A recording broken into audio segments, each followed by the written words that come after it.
Hello everyone, आप सभी का एक बार फिर से स्वागत है। आज की वीडियोस में हमारे इंस्टीट्यूट के एमएमई ट्रेड के अनुदेशक श्री लीलाधर शर्मा जी छात्रों को इंटरव्यू के कुछ टिप्स बता रहे हैं, तो आप भी इस वीडियो को जरूर देखें।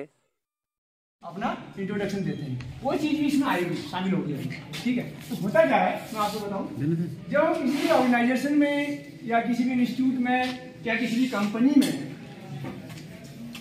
इंटरव्यू ले जाते हैं, तो इंटरव्यू ले जब जाते हैं आपको पता है कि इंटरव्यू में कुछ बातें ऐसी होती हैं कि बहुत इंपॉर्टेंट है।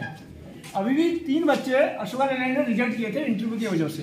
उन्होंने हमें बताया रीजन क्या था, वो ड्रेस सेंस विशेष तौर पर।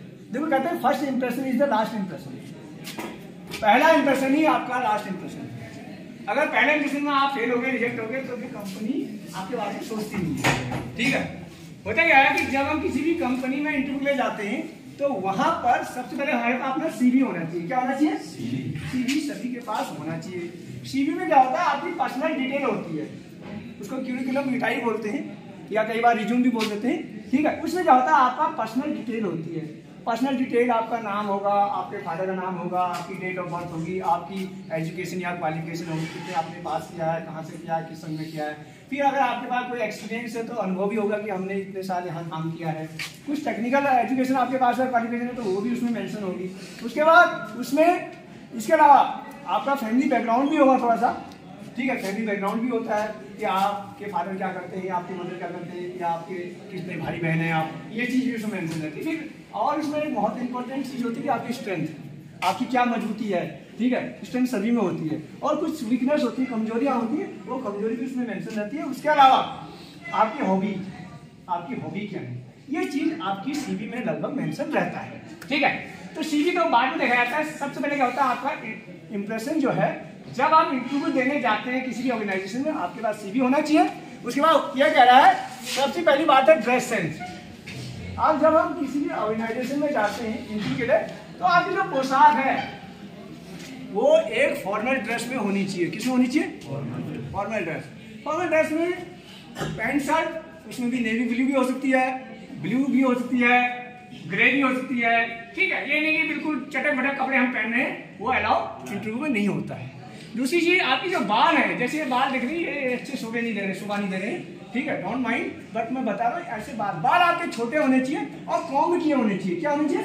कंघी किए होने चाहिए। बड़े बाल का मतलब कंघी करोगे तो फिर उड़ जाते हैं। ठीक है, तो बाल आपके छोटे होने चाहिए, कंघी किए होने चाहिए। आपके शूज भी चप्पल में कोई नहीं होना चाहिए, चप्पल का अलाउ ही नहीं है, वो पहले आपको रिजल्ट करते हैं। आपके शूज होने चाहिए, शूज वो भी नीट एंड क्लीन, साफ सुथरे होने चाहिए। ड्रेस भी आपकी साफ सुथरी और प्रेस भी होनी चाहिए। क्लियर है? अगर गर्ल्स की बात करें तो गर्ल्स भी, उनका भी जो सूट है वो बिल्कुल एक फॉर्मल ड्रेस में होना चाहिए। उनके जो बाल हैं खुले नहीं होने चाहिए, बंधे होने चाहिए। ठीक, और आपका हेयर स्टाइल भी ठीक होना। हेयर स्टाइल मैंने बताया ना, बाल लंबे चौड़े नहीं होने चाहिए, बड़े नहीं होने चाहिए।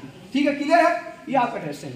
आप जब आप इंटरव्यू के लिए जाते हैं तो आप सबसे पहले आपको परमिशन ली होती है। वहाँ पर एक क्या बोलते हैं, कमेटी होती है, उसमें 3-4 लोग होते हैं। उसमें होता है कोई प्रोडक्शन का मैनेजर बैठा हो, कोई HR का मैनेजर बैठा हो, ठीक है, या फिर कोई और भी बैठा हो। वो आपका इंटरव्यू लेने के लिए बैठे हुए, तो वो अलग अलग सेंस से आपको देख लेते हैं। तो सबसे पहले आपने परमिशन लेनी थी। इसमें लिखा हुआ है ड्रेस सेंस, मैंने आपको बताया फिर परमिशन लिखा हुआ है। यानी जब आप जाते हैं तो आपने बोलना मे आई कम इन सर, मे आई कम इन मैडम। उस समय मैडम बैठी हूँ, आपने परमिशन लेनी है। अगर उन्होंने कहा यस या कम इन, आ जाओ कहेंगे या यस कहेंगे, तो आपने अंदर जाना है। अन्यथा जब तक आपको परमिशन ना मिले तब तक आपको अंदर नहीं जाना है। ठीक है, अब आप चले गए, आपको कम इन बोल दिया या यस बोल दिया, उसके बाद आपने खड़ा ही रहना है जब तक आपको यह ना बोला जाए कि take seat, sit down please. कुछ भी बोलेंगे, बैठ जाइए, स्थान ग्रहण कीजिए। अगर आपको नहीं बोला गया, आपने खड़े रहना है। अगर आपको बोल दिया टेक सीट, आपने सीट में बैठ जाना है। उसके बाद आपने थैंक यू कहना नहीं बोलना है, क्योंकि उन्होंने आपको सीट में बैठने के लिए बोला, तो थैंक यू सर या थैंक यू मैडम आपने बोलना है। क्लियर है? कोई डाउट है किसी को? ये इंटरव्यू का एक नियम है कि जब आप जाते हैं, आपने परमिशन ली, उसके बाद आपने सीट ग्रहण की, आपने उनका धन्यवाद किया। तो वहां पर से 2-3 लोग बैठे हुए हैं, सारे जो है वो अपने अपने डिपार्टमेंट के हेड हो सकते हैं। और वो पहला क्वेश्चन पूछना शुरू करते हैं आपसे कि इंटरव्यू में पूछे जाने वाले प्रश्न करा कि इंट्रोड्यूस योरसेल्फ, आप अपने बारे में बताइए या tell me about yourself. Tell me, यहाँ पर अबाउट हम भूल के लिखना, टेल मी अबाउट योरसेल्फ। अपने बारे में आपने बताना है, टेल मी अबाउट योरसेल्फ या टेल मी या इंट्रोड्यूस योरसेल्फ। अब अपने बारे में उनका रिज्यूम आपके पास है, उनका रिज्यूम उन्होंने ले लिया है। अब वो कहते हैं, अगर उन्होंने बोला Sachin tell me about yourself, अब उन्होंने सचिन कैसे पता चला?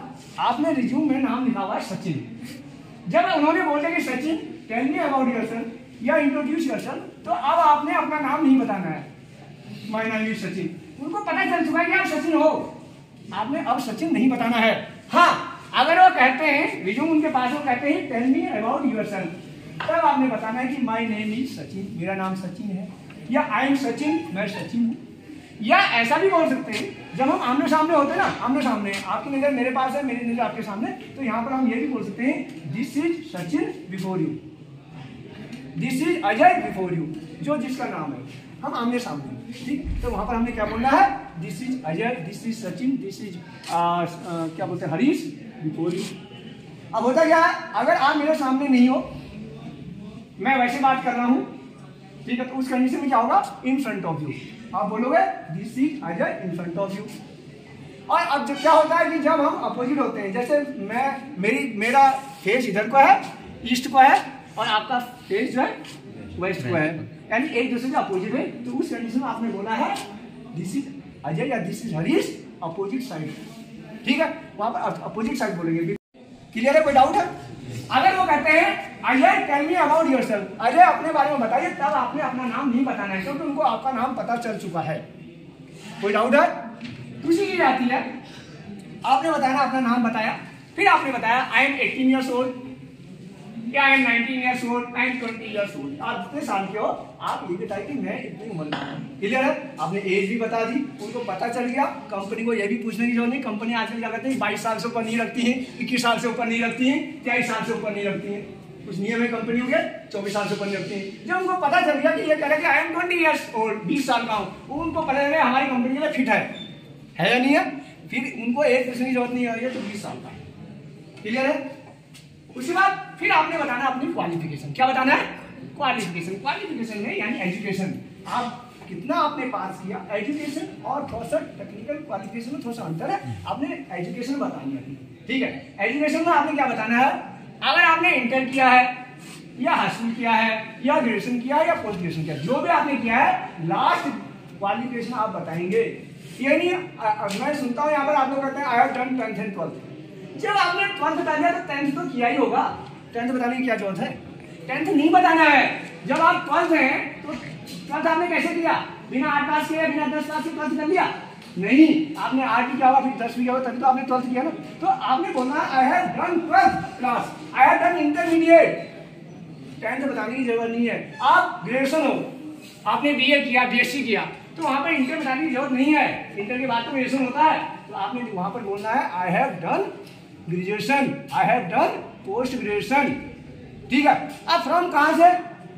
आप इंटर हो, आपने बोला I have done intermediate from GIC Barkot, from GIC Gadoli, from GIC Sarnaul, जहां से आपने किया इन द ईयर 2020, 2021, 2022। क्लियर है? कोई डाउट नहीं? आपने ये बताया कि मैंने 2020 में, 2021 में जीआईसी सरनौल से, जीआईसी गडोली से, जीआईसी इंटर कॉलेज से इंटरमीडिएट उत्तीर्ण किया है, और उनको पता चल गया कि ये इंटर है। अगर आप ग्रेजुएशन किया है तो आप लिखेंगे मैंने ग्रेजुएशन किया है, आई have done graduation, from the college का नाम बताएंगे, इन द ईयर भी बता देंगे। क्लियर है? तो उनको आपका एजुकेशन यानी क्वालिफिकेशन पता चल गया, आप कितने पढ़े लिखे हो। उनके रिक्वायरमेंट के हिसाब से होता है उनको ग्रेजुएशन वाला बच्चा चाहिए, उनको पता चल गया ग्रेजुएशन भी है। हालांकि आपने रिज्यूम में लिखा हुआ है, लेकिन आपने बता दिया, और होता रिज्यूम ना देखें, फिर आप अपने बारे में बता रहे हैं, रिज्यूम ना भी देखें, ठीक है। इंप्रेशन आपके से उनका जो है इंप्रेशन बढ़ जाए। देखो इंटरव्यू होता क्या है, मैं थोड़ा सा आपको बताना भैया। इंटरव्यू का मतलब है, यहाँ पर दो चीज होती है, इनर व्यू। इंटरव्यू का मतलब होता है इनर व्यू, ये दो चीज से मिलकर बना है, INNER, इनर धन व्यू।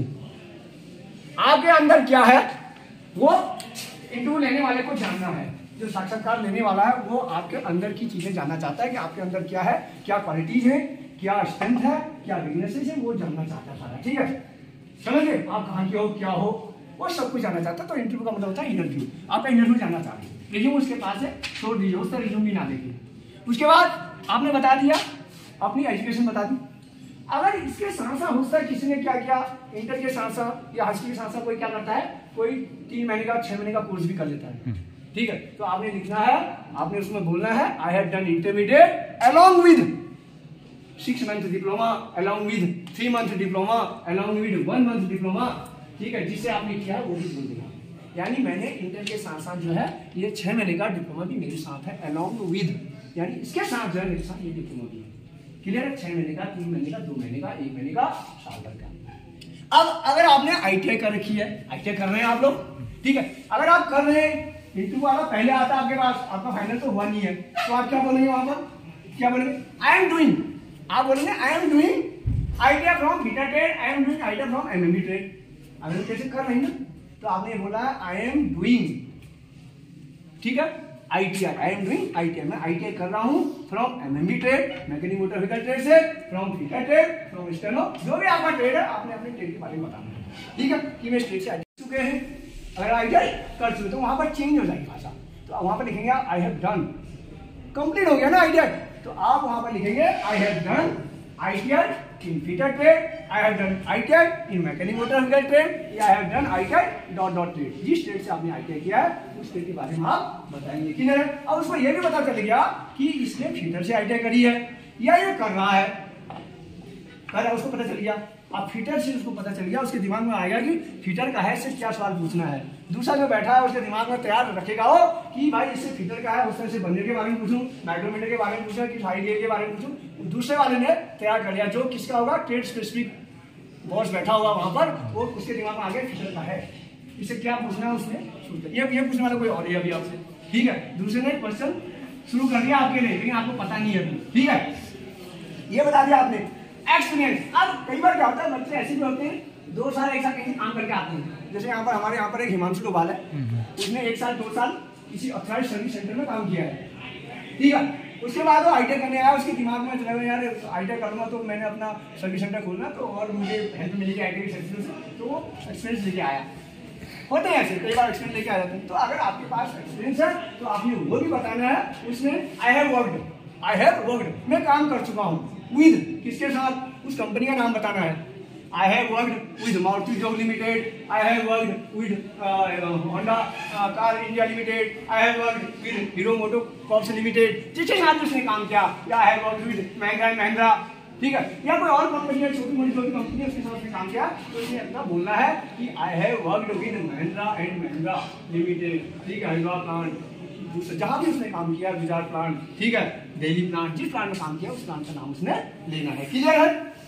फैमिली बैकग्राउंड, अब फैमिली बैकग्राउंड उसने बताना है, my father is a farmer, my father is a doctor, my father is a engineer, my father is a soldier, my father is a spaceman, कुछ भी जो भी है, ठीक है, जो उसके पिताजी है वो उसने बताना है पिताजी के बारे में। अब ये भी पता चल गया, उसने कहा my father is a farmer, तो इंटरव्यू लेने वालों को पता चल गया किसान का बेटा है, उसके दिमाग में बहुत सारी चीज है, भाई गरीब बच्चा है उसको नौकरी देनी ही देनी है, ठीक है। माय फादर इज इंजीनियर, ये जो ही नहीं किया इंजीनियर के बेटे को नौकरी नहीं मिलेगी, नौकरी उसको भी मिलेगी, लेकिन पहुंचता उसके दिमाग में यार ये किसान का बेटा है, ठीक है, ये मेहनती बच्चा है, क्या है, मेहनती बच्चा है, ये हमारी कंपनी में मेहनत करेगा तो हमारी कंपनी सोचता ग्रोथ करेगी, हमारी कंपनी का टर्नओवर बढ़ जाएगा। समझ में आ गए, आपने पिताजी का के बारे में बताया क्या करते हैं, नाम बताना कोई इंपॉर्टेंट नहीं है, आपने उनके बारे में बता दिया कि उनका ऑक्यूपेशन क्या है, ठीक है। फिर आपने मदर के बारे में बता दिया, my mother is a house wife, my mother is a home maker भी होता है, हाउस वाइफ भी बोलते हैं, ठीक है। अगर आप 5 भाई बहन हैं, आपने बोलना है वी आर, मतलब 5 भाई बहन है टोटल, तो आपने बोलना है we are 5 siblings, we are 6 siblings, हम 6 भाई बहन हैं, हम 7 भाई बहन हैं, वी आर 7 सिबलिंग्स। अगर आपके 2 भाई 2 बहन हैं, आप ऐसा भी बोल सकते हो, I have 2 brother and 2 sister, मेरे 2 भाई हैं और 2 बहन हैं, I have 2 brother and 2 sister. आपके 1 बहन 3 भाई हैं, आप बोल सकते हो I have 1 sister and 3 brother, ठीक है, या I have 3 brother and 1 sister, मेरे 3 भाई और 1 बहन, क्लियर है। तो आप ऐसा भी बता सकते हैं, या टोटल बता सकते हैं इतने भाई बहन हैं, we are 6 siblings, we are 5 siblings, we are 3 siblings, जितने आप भाई बहन हैं उतना आपने बता देना, क्लियर है। अब आपने फैमिली बैकग्राउंड भी लगभग बता दिया है। नेक्स्ट आता है स्ट्रेंथ, आपने थोड़ा सा अपनी आपकी मजबूती भी बतानी होती है। आप क्या कर सकते हैं, आप कैसे व्यक्ति हैं, ठीक है। आप जल्दी इमोशनल हो जाते हैं, वो आपकी वीकनेस आ जाती है। क्या आ जाती है? वीकनेस आ जाती है, ठीक है। थोड़ा सा काम आपको दे दिया, आप घबरा गए काम से। कंपनी में तो आपको पता है कि वहां पर जो है कैसा आदमी चाहिए, हार्ड वर्कर। कैसा चाहिए? अगर आपने अपने मुंह से कह दिया I am a hard worker, I am a, company कहती है आपकी जरूरत है, वेलकम, ऐसे आदमी को चाहिए हमें, हार्ड वर्कर। और जो काम से डरने वाला होगा उसको कंपनी रखेगी? वो कहेगा सर काम मुझसे नहीं होता है, भारी सामान भी उठाया जाता है, मैं कमर मेरी टेढ़ी है, मैं झुक नहीं पाता हूँ, मैं उठ नहीं पाता हूँ, उठता हूँ तो बैठ नहीं पाता हूँ, बैठता हूँ तो उठ नहीं पाता हूँ। इन केस ठीक है, आपने क्या बोलना, आई एम हार्ड वर्कर। अगर आप नहीं भी हो, अब बोलना आई एम हार्ड वर्कर, मैं हार्ड वर्कर हूँ, बहुत मेहनती हूँ, कठिन परिश्रम करता हूँ। तो यार ऐसे आदमी तो चाहिए, ऐसे आदमी तो कंपनी हो, हार्ड वर्कर चाहिए ना। या फिर आपने बोला आई एम ऑनेस्ट पर्सन, मैं ईमानदार हूँ, कंपनी को ईमानदार नहीं चाहिए, 420 नहीं चाहिए, ध्यान रखना। कंपनी को क्या चाहिए? हरीश कौन सा आदमी चाहिए? ईमानदार, ठीक है। ईमानदारी बहुत जरूरी है, ऑनेस्टी बहुत जरूरी है। उसने बोला I am a honest person, I am a hard worker person, ठीक है। या फिर I am a creative person. Creative क्या होता है? क्रिएटिव क्या होता है? सुना नहीं कभी नाम? मेरे कंपनी में ऐसा आदमी थे, यहाँ पे फील्ड में 2-3 बच्चे बहुत क्रिएटिव हैं, ठीक है। आपने अपनी स्टैंड में बताया I am a hard worker, I am honest person, मैं ईमानदार हूँ, मैं बहुत मेहनती हूँ, I am a creative person, मैं रचनात्मक व्यक्ति हूँ। बताया रचनात्मक का मतलब जो मतलब किसी काम को अल्प समय की बचत, बहुत कम समय में कर देता है, अच्छे ढंग से करता है, एक्यूरेसी के साथ करता है, और या कुछ नया उसके दिमाग में प्लान चलता है, नया भी कुछ करता है, वो सब एक क्रिएटिव पर्सन है, ठीक है। समझ गए? तो यहाँ पर भी फीचर में भी है, हमारे टेट में भी एमएमई में, एमएमई वाले कह रहे होंगे मेरा नाम नहीं, हमारा नाम नहीं लिया सर ने, फीचर वालों की तारीफ कर रहे हैं। एमएमई में भी है 2-4 बच्चे जो क्रिएटिव पर्सन है, क्लियर है? तो एमएमई वाले भी बुरा न माने यार, हमने तो क्रिएटिव पर्सन कहा नहीं। तो आपको सबको क्या बनना है? Honest person. कल आपने अपनी कमजोरी भी बतानी है, कंपनी को पता चलेगी इसकी कमजोरी क्या है। आप कमजोरी का मतलब ये नहीं सर मैं बहुत सोता हूँ, अगर आपने कह दिया मैं बहुत सोता हूँ, कंपनी कहेगी तुम्हारी जरूरत नहीं है, तुम तो सोते रहोगे, काम कब करोगे? सर मुझे बहुत नींद आती है। आपने क्या बोलना है कि सर मैं छुट्टी के दिन बहुत सोता हूँ। अगर आपने ऐसा बोल दिया कि मैं छुट्टी के दिन बहुत सोता हूँ, कंपनी कहेगी ठीक है, छुट्टी का दिन है, हमारे प्रोडक्शन में कोई इफेक्ट पड़ना नहीं है, आप सोते रहिए। वहां पर प्लस पॉइंट हो गया ना कि छुट्टी के दिन बहुत सोता हूँ। आपने कहा मैं साहब बहुत सोता हूँ, साहब बहुत लेट उठता हूँ, या आप बोलिए कि मैं छुट्टी के दिन 9 बजे उठता हूँ, तब तो चल जाएगा। आपने कहा साहब मैं 9 बजे उठता हूँ, कंपनी 6 बजे चल रही है, शिफ्ट चालू हो जाएगी 6 बजे, आप उठोगे 9 बजे, तो कंपनी तो बंद होगी, आपको कॉल करेगी, सोए हो, घनाटे मारते हो। समझ में आ रही है? तो आपने अपने वीक पॉइंट कैसे बताने हैं कि जिसमें कुछ प्लस पॉइंट भी हो, है वीकनेस आपकी, लेकिन वो प्लस कंपनी के लिए प्लस पॉइंट हो, ठीक है ना। आपने अगर आप नींद बहुत आती है, शाम में छुट्टी के दिन बहुत सोता हूँ, ठीक है, समझे ना, छुट्टी के दिन बहुत सोता हूँ, या फिर मैं छुट्टी के दिन 9 बजे उठता हूँ, ठीक है, देरी से उठता हूँ, वीक पॉइंट आपका देरी। अगर आपने कहा साहब मैं बहुत लेट उठता हूँ, इसका मतलब आप देरी लेट उठते हो, कंपनी तो 6 बजे चालू हो जाएगी, आप कहाँ से काम कर पाओगे? समझ में आ रही है? साहब मुझे रात को 9 बजे नींद आ जाती है, सी शिफ्ट में ड्यूटी करनी है, रात 9 बजे सो जाता हूँ मैं को नींद इतनी प्यारी है, 9 बजे सोता ही सोता हूँ। कंपनी में कैसे काम कर पाओगे सी शिफ्ट में? हाँ साहब छुट्टी के दिन वो मैं रात को 9 बजे सो जाता हूँ, आप चल जाएगा, छुट्टी के दिन सो जाए। I am a disorganised person, मैं एक ऑर्गेनाइज होता असंगठित व्यक्ति हूँ, ठीक है। ये कह रहा है मैं एक जो है असंगठित व्यक्ति हूँ। या फिर दूसरा कह रहा है I always want to better my life, मैं हमेशा अपने जीवन में कुछ अच्छा करना चाहता हूँ। अब ये तो बहुत अच्छी बात है, आप अच्छा करना चाहते हो, लेकिन ये कमजोरी है ना आपकी। आप तब तक नहीं सोते हो जब तक आप अच्छा न कर सको या अच्छा न देख सको। आपको कोई प्रोजेक्ट का काम दिया गया, आपको नींद भी नहीं आ रही है, रात को नींद भी नहीं आई आपको, क्यों? आपने कहा जब तक ये प्रोजेक्ट पूरा नहीं होगा तब तक मैं सोऊंगा नहीं, जबकि आपकी अच्छाई है वो, लेकिन वो वीकनेस कराती है कि आपने सोच लिया जब तक ये काम पूरा नहीं होगा तब तक मैं सोऊंगा नहीं, ठीक। लेकिन वहां पर आपकी कमजोरी है वो, आप सोइए प्रोजेक्ट बन जाएगा, दूसरे दिन भी बन जाएगा, ठीक है ना, समझ में आ रही है?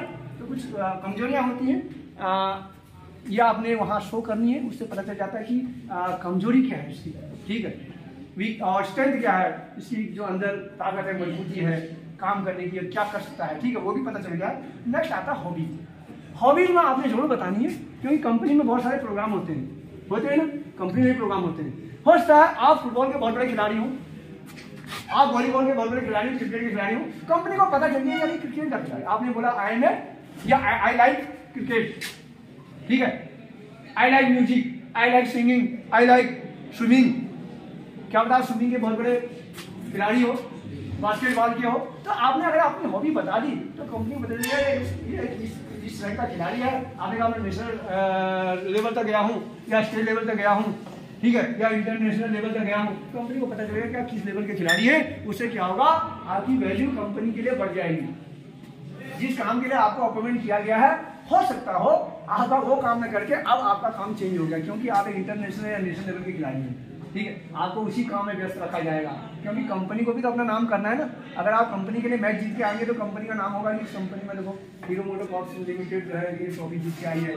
या मारुति सुजुकी जो है इस ट्रॉफी को जीत के आई है, या जो भी कंपनी है ट्रॉफी जीत के आई है, कौन जीत के आया वो आप जीत के लाए, तो आपकी वजह से कंपनी का भी नाम हुआ। जब कंपनी का नाम हुआ तो फिर कंपनी को आपकी जरूरत है ना, है या नहीं है, तो आपने हॉबी बतानी है, I like playing cricket, I like volleyball, I like playing basketball, I like playing जो भी आप कहना पसंद करते हैं, या आई लाइक लिसनिंग म्यूजिक, मुझे गाना सुनना पसंद है, म्यूजिक सुनना पसंद है, इस तरह से आपने अपनी हॉबी बता देनी है, ठीक है।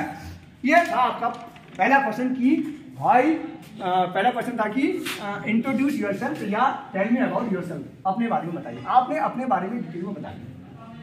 अब उस हो सकता है जो इंटरव्यू लेने वाला आपका रिज्यूम भी ना देखे, कोई जरूरत नहीं, आपने सब कुछ बता दिया। दूसरा क्वेश्चन पूछता है वो आपसे कि why do you want to join our company, ये लिखा हुआ देखो, why do you want to join our company और ऑर्गेनाइजेशन या आवर इंस्टीट्यूट। अगर कोई संस्था है जो भी है या कंपनी है, वो कहता है कि हमारी कंपनी को आप क्यों ज्वाइन करना चाहते हैं, क्या रीजन है, तो नहीं मुझे कंपनी, आपने अब कंपनी की अच्छाइयाँ बतानी है, ध्यान रखना, कंपनी के बारे में आपको डिटेल पता होना चाहिए। अगर आप एग्जांपल के लिए रेलवे में वैकेंसी निकली है तो आपको रेलवे का पता होना चाहिए, वो कहेंगे रेलवे का चेयरमैन कौन है, पता ही नहीं, रेलवे की भर्ती के लिए जा रहे हैं चेयरमैन का पता नहीं, आर्मी की भर्ती के लिए जा रहे हो कहेंगे वर्तमान में जनरल कौन है, जनरल का पता नहीं, भर्ती लेने जा रहे हैं, तो आपको उसकी थोड़ा सा डीपली नॉलेज होनी चाहिए।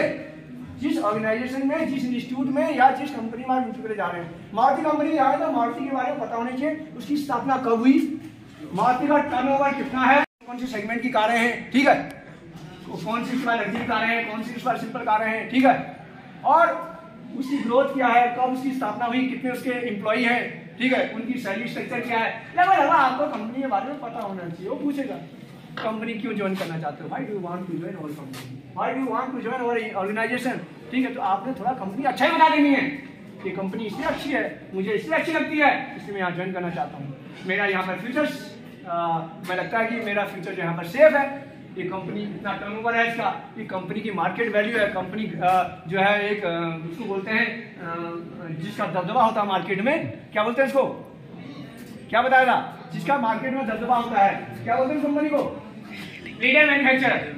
अपने बोलना आप एक लीडर मैन्युफैक्चरर हो कार निर्माता में, आप बाइक में लीडर मैन्युफैक्चरर हो, आपका दबदबा है मार्केट में, ठीक है, मैं ऐसी कंपनी को ज्वाइन करना चाहता हूँ कि जहाँ पर मेरा फ्यूचर भी सेफ रहे, ठीक है, मेरा फैमिली भी सेफ रहे, उसका फ्यूचर का मतलब उसकी फैमिली का फ्यूचर सेफ रहे, तो आपने थोड़ा अच्छाइयाँ बता देनी कंपनी की, वो समझ आएगा कंपनी के बारे में सोचता है। देखो अगर आप कंपनी के बारे में सोचेंगे तो कंपनी भी आपके बारे में सोचेगी, अगर आप कंपनी के बारे में नहीं सोचते हैं, कंपनी भी आपके बारे में नहीं सोचती है, वो भी टू ज्वाइन आवर कंपनी या आवर ऑर्गेनाइजेशन या आवर इंस्टीट्यूट, ये क्लियर हो गया, आपने इसकी अच्छाइयाँ बतानी ही, उसके बारे में आपको डिटेल लगभग नॉलेज होनी चाहिए। नेक्स्ट कहता है how much salary do you expected, तीसरा क्वेश्चन है, how much salary will you expected या विल यू टेक, आप कितनी सैलरी लोगे। देखो अप्रेंटिस अलग चीज है, अप्रेंटिस में क्या होता है, वहाँ पर एक हमारा स्टाइपेंड होता है, वो फिक्स है कंपनी का, कोई भी ट्रेड का जाएगा, वो आईटीआई की बात कर रहा हूँ, डिप्लोमा के लिए थोड़ा चेंज हो सकता है स्ट्रक्चर, डिग्री वाले के लिए कुछ चेंज हो सकता है, बट आईटीआई वाले के लिए सेम होगा, चाहे आप किसी भी शॉप में जाइए, पेंट शॉप में जाएंगे, वर्क शॉप में जाएंगे, असेंबली शॉप में जाएंगे, मशीन शॉप में जाएंगे, इंजन असेंबली में जाएंगे, या फिर किसी भी शॉप में जाएंगे, सबका सेम होगा, काम अलग अलग होता है लेकिन स्टाइपेंड सेम होगा। फिर कंपनी की कुछ फैसिलिटीज हैं, कंपनी क्या देती है, ठीक है, वो अलग चीज़ होती है, लेकिन सरकारी में जाएंगे तो वहाँ पर स्टाइपेंड कुछ चेंज होगा, कंपनी थोड़ा सा ज़्यादा देती है और गवर्नमेंट का स्टाइपेंड कुछ अलग होता है। आप अप्रेंटिस की बात छोड़ दीजिए, आप नौकरी के लिए जा रहे हैं, अप्रेंटिस आपने कर लिया, आप उसी कंपनी में नौकरी के लिए आपका इंटरव्यू चला है, दूसरी कंपनी में इंटरव्यू, तो कहता जी आप नौकरी के लिए जा रहे हैं ना, how much salary do you expected, कितनी सैलरी आप लेंगे, कितनी सैलरी आप या कितनी सैलरी आपको चाहिए। तो आपको पता होना चाहिए कंपनी कितनी बड़ी है, वहाँ पर बताने की जरूरत नहीं है। तो मैं तो 50,000 लूँगा, मैं तो 30,000 लूँगा, मैं तो 20,000 लूँगा। कंपनी देना चाह रही है 60,000, मुझे 30,000 चाहिए। मुझे बहुत बड़ी कंपनी वाले पता ही नहीं है कंपनी कितनी सैलरी देती है, 30,000 चाहिए मुझे, कंपनी देगी 60,000। तो आपने ऐसा नहीं बोलना है, आपने बोलना है as per company rule, as per जो कंपनी के नियम होगा वो मुझे स्वीकार है, वो सैलरी में दूंगा। कंपनी के जो रूल्स रेगुलेशन, कंपनी के रूल्स रेगुलेशन होते हैं, बड़ी बड़ी कंपनियां होती हैं उनके रूल्स रेगुलेशन अलग होते हैं, उनका सैलरी स्ट्रक्चर अलग होता है। ठीक है, टेक्नीशियन को क्या सैलरी देनी है, सुपरवाइजर की क्या सैलरी है, क्या ग्रेड पे है, उसके बाद इंजीनियर का क्या ग्रेड पे है, उसके बाद मैनेजर, डिप्टी मैनेजर, उसके बाद जनरल मैनेजर, उसके बाद डिप्टी डायरेक्टर, उसके बाद असिस्टेंट डायरेक्टर, ठीक है, उसके बाद क्या बोलते हैं CMD, चीफ मैनेजिंग डायरेक्टर। ठीक है, तो सबका स्ट्रक्चर बना हुआ है, वहाँ पूछने की जरूरत नहीं है कि मैं इतनी सैलरी लूंगा ये लूंगा। ठीक है, तो आपने एक आंसर देना है कि एज पर कंपनी रूल, जो कंपनी का रूल है उस हिसाब से मुझे सैलरी मुझे स्वीकार है, ठीक है, ऐसी आदमी चाहिए हमें। उसके बाद यहीं पर खत्म नहीं हो जाता है, कुछ और क्वेश्चन भी आपसे पूछ सकती है, कुछ जीके आपसे पूछ ले। अब आपसे विशेष तौर पर आप फिटर वाले हैं, तीसरे जो वहां पर बैठे हुए हैं बॉस, उन्होंने आपने बोला था आई हैव डन, ठीक है, ITI फ्रॉम फिटर ट्रेड, आपने बोला था आई have done ITI from MMB trade, तो उनके दिमाग में क्वेश्चन था, अब वो भी तो पूछेंगे। अब उन्होंने ये पूछना है कि आप ये बताइए कि माइक्रोमीटर के बारे में जानते हो। महेश को उठा दिया, मेरे को खड़ा करेंगे, महेश माइक्रोमीटर के बारे में बताओ। माइक्रोमीटर के बारे में महेश ने बताया एक इंस्ट्रूमेंट है, ठीक है, सूक्ष्म मापी यंत्र है जिसके द्वारा किसी जॉब की बाहरी माप को हम सूक्ष्म में पॉइंट कितना ये बताना ना 0.01 mm तक की लीस्ट काउंट का उसको माप सकते हैं। आपने माइक्रोमीटर के बारे में उन्होंने बोला माइक्रोमीटर कितने प्रकार का होता है, आपने बोला जी 2 प्रकार का होता है, इनसाइड होता है, आउटसाइड होता है, डेप्थ होता है, जो भी आपने इसके प्रकार भी बता दिए। ठीक है, फिर आपको पूछेगा भाई लीस्ट काउंट कैसे निकालते हैं, अगर आपने वो भी बता दिया, आउटसाइड डीपली चले जाए माइक्रोमीटर के बारे में, तो कुछ भी आपका ट्रेड से संबंधित क्वेश्चन आपसे पूछा जा सकता है। उन्होंने कहा वर्नियर माइक्रोमीटर क्या होता है, ठीक है, अब मेरे से पूछा वर्नियर माइक्रोमीटर के बारे में जानते हो, मैं जानता है वर्नियर माइक्रोमीटर के बारे में जानते हो, बताओ थोड़ा क्या होता है। और सर ने एक चीज बोली थी ट्रेड स्पेसिफिक, यानी ट्रेड से संबंधित आपकी नॉलेज होनी चाहिए। सर ने पूछा हॉबी में, आपने जो हॉबी बता रखी है उससे संबंधित भी क्वेश्चन आपसे पूछा जा सकता है। तो इस प्रकार से आपने तैयारी करने के लिए इंटरव्यू में जाना है, और मुझे लगता है कि कुछ तो आपके समझ में आएगा थोड़ा बहुत, ठीक है, कैसे इंटरव्यू फेस करेंगे। एक बार फिर रिविजन कर रहे हैं, एक बार और फिर समराइज करते हैं। आपका ड्रेस सेंस, आपके पास CV होना चाहिए, CV, उसके बाद आपका जो ड्रेस सेंस है वो प्रॉपर एक फॉर्मल ड्रेस होनी चाहिए, साफ सुथरे प्रेस के होने चाहिए, शूज साफ सुथरे होने चाहिए, बाल कॉम्ब किए होने चाहिए, क्लियर है। उसके बाद जब आप जाते हैं परमिशन लेनी है, मे आई कम इन सर, ठीक है, मे आई कम इन मैडम, जब आपको यस बोला जाता है तो आपने अंदर गए, जब तक आपको टेक सीट नहीं बोला जाता है तब तक आपने सीट ग्रहण नहीं करनी है। उसके बाद आपने भूलना नहीं है, थैंक यू कहना नहीं भूलना है। अब आप बैठ गए, अब इंट्रोड्यूस जो आपका आपने जिनको सामने आप इंट्रोड्यूस करा रहे हैं या साक्षात्कार के लिए आप गए हैं, वो जो बॉस बैठे हुए हैं वो आप पूछेंगे आपसे कि टेल मी अबाउट योरसेल्फ, अपने बारे में बताइए, या इंट्रोड्यूस योरसेल्फ, तो आपने अपने बारे में बता देना है, नाम बताना है, अपनी एज बता देनी है, अपनी क्वालिफिकेशन बतानी है, एजुकेशन मतलब, उसके बाद अपना टेक्निकल क्वालिफिकेशन बतानी है, अगर अनुभव तो अनुभव बता देना है। उसके बाद आपने क्या करना है, अपनी फैमिली के बारे में बताना है। फैमिली के बाद जो है आपने जो है अपनी कुछ स्ट्रेंथ बता देनी है, कुछ वीकनेस बतानी है। उसके बाद जो है आपने कुछ हॉबी बता देनी है। उसके बाद उसको पता चल जाता है कि जो है ये क्या है, इसके पास क्या है, आपका अंदर का व्यू वो जान गया, क्योंकि इंटरव्यू का मतलब इनर व्यू है ना, आपके अंदर का व्यू वो जान गया कि इसके पास क्या अच्छाइयाँ हैं, क्या बुराइयाँ हैं, क्या कर सकता है, क्या नहीं कर सकता है। ठीक है, आपने स्ट्रेंथ बता दी, आई एम हार्ड वर्कर, ठीक है, I am a honesty person, तो मतलब ऐसे आदमी की हमें जरूरत है। वो सर आपका सिलेक्शन उसने दिमाग में तो कर दिया, लेकिन आपका सिलेक्शन बोलो पक्का है। उसके बाद दूसरा क्वेश्चन पूछता है why do you join in our company, आप हमारी कंपनी में क्यों ज्वाइन करना चाहते हैं, ये लिखा भी है, ठीक है, या why do you want to join our company, our organisation या आवर इंस्टीट्यूट, आपने बताना है, उसकी अच्छाइयाँ बता देनी कंपनी के बारे में, कंपनी के बारे में आपको सारी नॉलेज होनी चाहिए। तीसरा क्वेश्चन मैंने बोला था how much salary will you expected, आप कितनी सैलरी दोगे। आपने एक चीज बतानी है एज पर कंपनी रूल। और लास्ट में आपसे क्वेश्चन पूछा जाएगा कि ट्रेड स्पेसिफिक, ट्रेड के बारे में आपकी जो नॉलेज है, जिस ट्रेड से आपने आईटीआई करी है, कि आपको उसकी नॉलेज है या नहीं है। थ्योरिकली पूछा जा सकता है, कोई हो सकता है प्रैक्टिकल करके आपसे दिखाया जाता है कि आप स्किल करके दिखाओ, ये करके दिखाओ, या वर्नियर कैलिपर से हाइट गेज से इसको मेजरमेंट करके दिखाओ। ऐसा भी किया जा सकता है, आपको चलाना आता है नहीं आता है, ठीक है, तो ऐसा भी होता है। उसके बाद हॉबी में, जैसे कि सर ने अभी बताया कि हॉबी में जो हॉबी होती है, हॉबी में क्या है कि जो हॉबी आपने बताई है उसके बारे में आपसे पूछा जा सकता है, ठीक है, जो आपको पसंद है। पसंद है इसका मतलब आपको उसकी डीपली नॉलेज होनी चाहिए।